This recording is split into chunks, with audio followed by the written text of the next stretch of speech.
आज मैं आपके लिए छायावादी रचनाकार महादेवी वर्मा के जीवन, साहित्य और साहित्यगत विशेषताओं की जानकारी प्रस्तुत कर रहा हूं। उम्मीद करता हूं कि आपके लिए यह जानकारी उपयोगी सिद्ध होगी।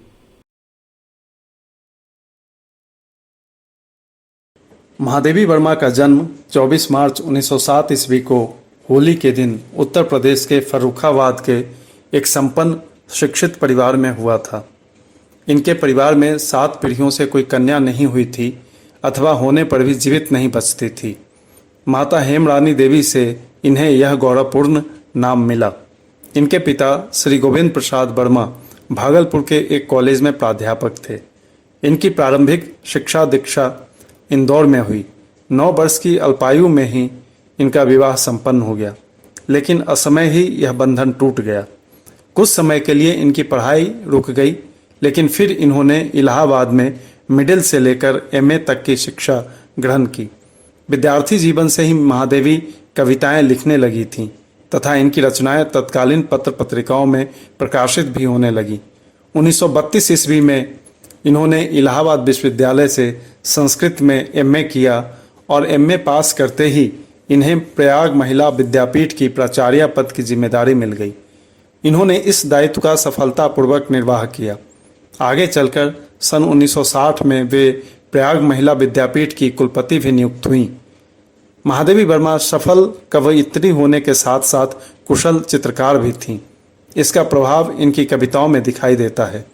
इन्होंने इलाहाबाद से प्रकाशित होने वाली इस समय की एक महत्वपूर्ण पत्रिका चांद का लगभग 5 वर्षों तक संपादन भी किया।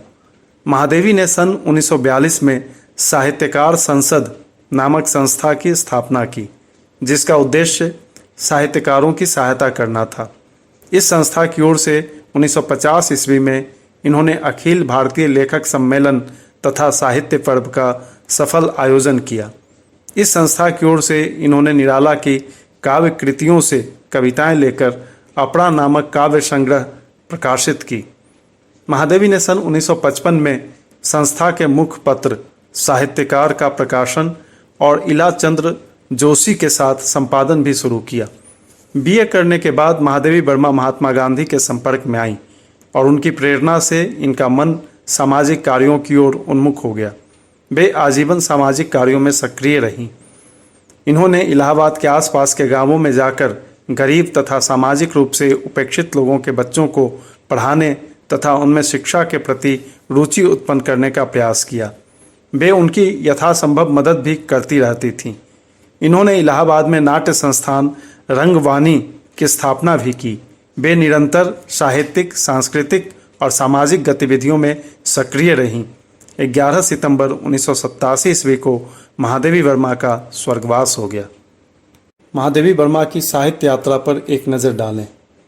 काव्य कृतियाँ: निहार 1930 ईस्वी, रश्मि 1932 ईस्वी, निर्जा 1935 ईस्वी, सांध गीत 1936 ईस्वी, दीपशिखा 1942 ईस्वी। यामा महादेवी वर्मा के प्रथम 4 काव्य संग्रहों अर्थात निहार, रश्मि, निर्जा और सांध गीत का संकलन है। आधुनिक कवि महादेवी में इन सभी काव्यों से इन्हीं के द्वारा चुनी हुई कविताएं संकलित हैं। अन्य काव्य संग्रह: हिमालय 1963 ईस्वी, सप्तपर्णा 1966 ईस्वी, प्रथम आयाम 1982 ईस्वी, अग्नि रेखा 1990 ईस्वी मरणोपरांत प्रकाशित।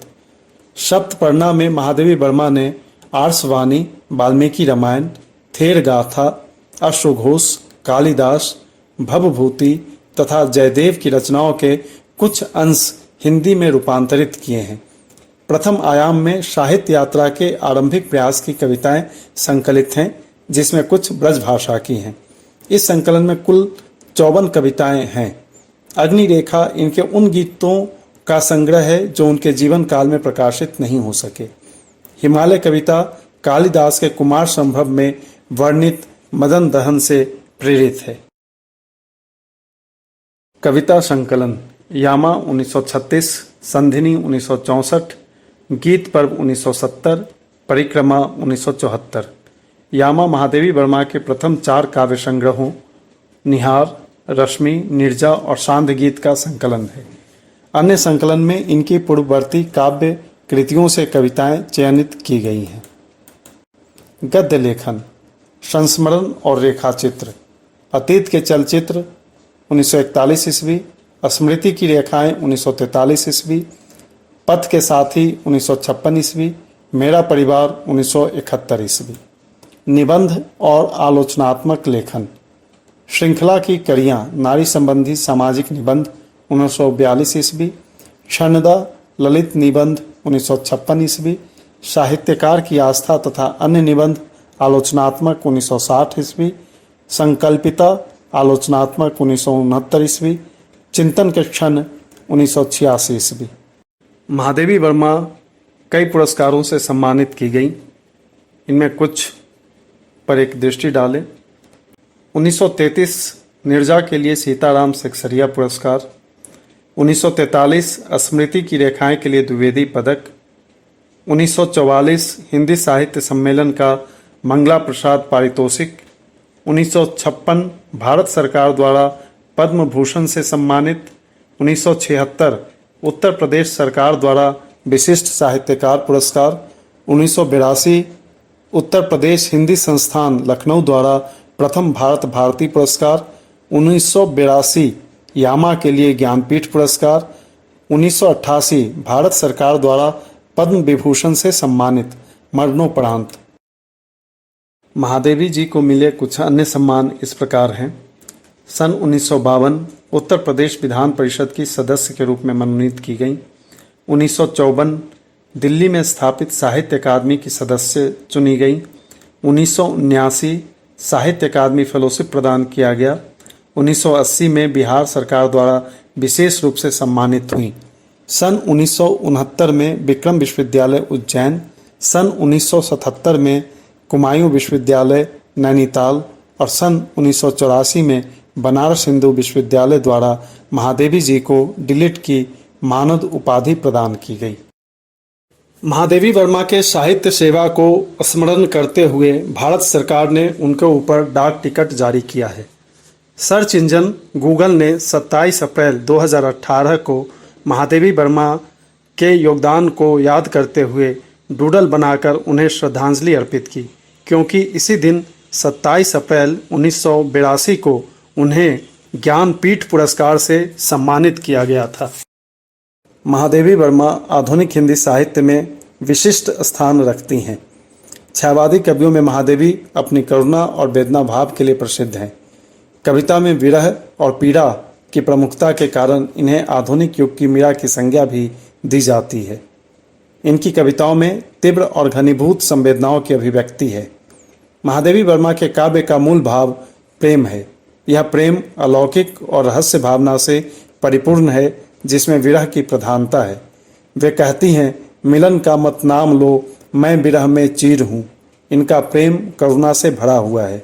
इनके प्रेम में नारी सुलभ संकोच और आध्यात्मिक विरह की अनुभूति व्यक्त हुई है। इनके मन में उस अलौकिक अज्ञात प्रिय से मिलने की तीव्र इच्छा है। वह कहती हैं, जो तुम आ जाते एक बार, कितनी करुणा कितने संदेश, पथ में बिस जाते बन पराग, गाता प्राणों का तार तार, अनुराग भरा उन्माद राग, आंसू लेते बेपद पखार। उस अज्ञात प्रिय से न मिल पाने का दुख वेदना में बदल जाता है और विरह इनके जीवन का अस्थायी भाव बन जाता है। महादेवी जी का काव्य विशुद्ध व्यक्तिक अनुभूतियों का काव्य है। इसमें पीड़ा, दुख और वेदना का भाव ही मुख्य है। अपनी व्यथा और वेदना को इन्होंने प्रायः प्रकृति और उसके पीछे निहित सत्ता के माध्यम से प्रकट किया है। इसलिए इनके काव्य में रहस्य और जिज्ञासा का भाव मौजूद है। महादेवी का संपूर्ण काव्य पीड़ा और दुख से भरा हुआ है, लेकिन इस दुख में निराशा अथवा जीवन से पलायन नहीं है, बल्कि महादेवी के शब्दों में ही कहा जाए तो यह सारे संसार को एक सूत्र में बांधे रखने की क्षमता रखती है। उनका दुख लोक कल्याण की भावना से परिपूर्ण है। वे जब अपने जीवन को निर्भरी दुख की बदली कहती हैं, तब उसमें आध्यात्मिक भाव के साथ ही मानव कल्याण की भावना भी निहित रहती है। जिस तरह से बादल बरसकर ताप से जलती धरती और मनुष्य को शीतलता प्रदान करती है, ठीक वैसे ही महादेवी समाज और लोगों के जीवन को अधिक सुखद और मंगलमय बनाना चाहती हैं। महादेवी वर्मा की कविताएं वर्णनात्मक और इतिवृत्तात्मक नहीं हैं। आंतरिक और सूक्ष्म अनुभूतियों की अभिव्यक्ति के कारण इनकी कविता में लाक्षणिकता और व्यंजकता की बहुलता है। प्रतीकात्मकता और रहस्य भावना के कारण इनकी कविताएं सामान्य पाठकों के लिए दुरूह और कठिन हो जाती हैं। महादेवी वर्मा ने रेखाचित्र, संस्मरण तथा ललित और आलोचनात्मक निबंधों की रचना की है। महादेवी का गद्य लेखन इनके काव्य का पूरक है। महादेवी का गद्य व्यक्तिगत अनुभव और सामाजिक संवेदनाओं से निर्मित है, जिसमें गहन सामाजिक सरोकार और संवेदनशीलता देखने को मिलती है। अतीत के चलचित्र और स्मृति की रेखाएं इनके रेखाचित्रों का संग्रह है, जिसमें इन्होंने समाज के वंचित, शोषित और उपेक्षित वर्ग के लोगों के जीवन संघर्ष का वर्णन किया है। अत्यंत संवेदनशीलता के साथ इन्होंने उनकी पीड़ा, दुख और त्रासदी का कारुणिक चित्र अंकित किया है। ठकुरी बाबा, भक्तिन, घीसा, रामा, सबिया, बिबिया आदि के संघर्ष हमें करुणा से भर देते हैं और सामाजिक तथा आर्थिक विषमताओं को उद्घाटित करते हैं। पथ के साथ ही विश्व कवि गुरुदेव टैगोर के प्रति प्रणाम निवेदन के साथ मैथिली शरण गुप्त, सुभद्रा कुमारी चौहान, निराला, जयशंकर प्रसाद, सुमित्रानंदन पंत और श्रीराम शरण गुप्त के संस्मरणों का आत्मीय संग्रह है।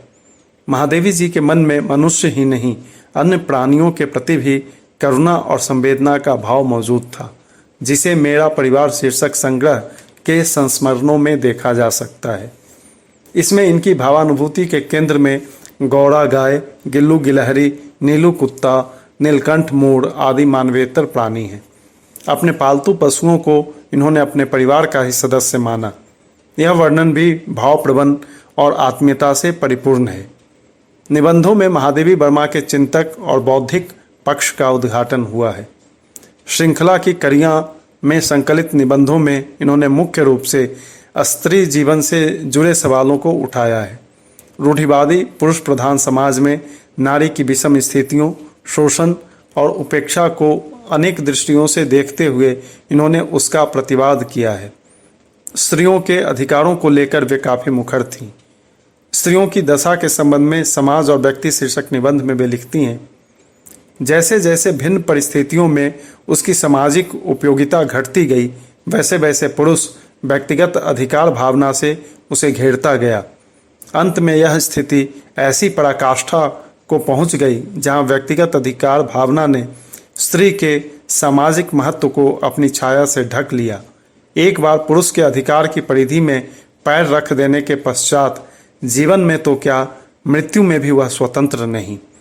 इनके निबंधों में परंपरा की गहरी समझ, चिंतन की गहनता, विचारों की प्रखरता, करुणा की तरलता और अभिव्यंजना की प्रौढ़ता सर्वत्र व्याप्त है। अंत में हम कह सकते हैं कि महादेवी वर्मा का साहित्य गहन भावानुभूतियों और मानवीय करुणा का साहित्य है। इनकी कविताएं भले ही नितांत व्यक्तिक मनोभावों का संप्रेषण हो, लेकिन वह भी करुणा भाव से ओतप्रोत है। गद्य लेखन में तो महादेवी पीड़ित और शोषित वर्ग का ही चित्रण करती हैं और समाज में विद्यमान भेदभाव और असमानताओं को उद्घाटित करती हैं। अतः महादेवी अत्यंत संवेदनशील तथा गहन करुणा भाव की रचनाकार हैं।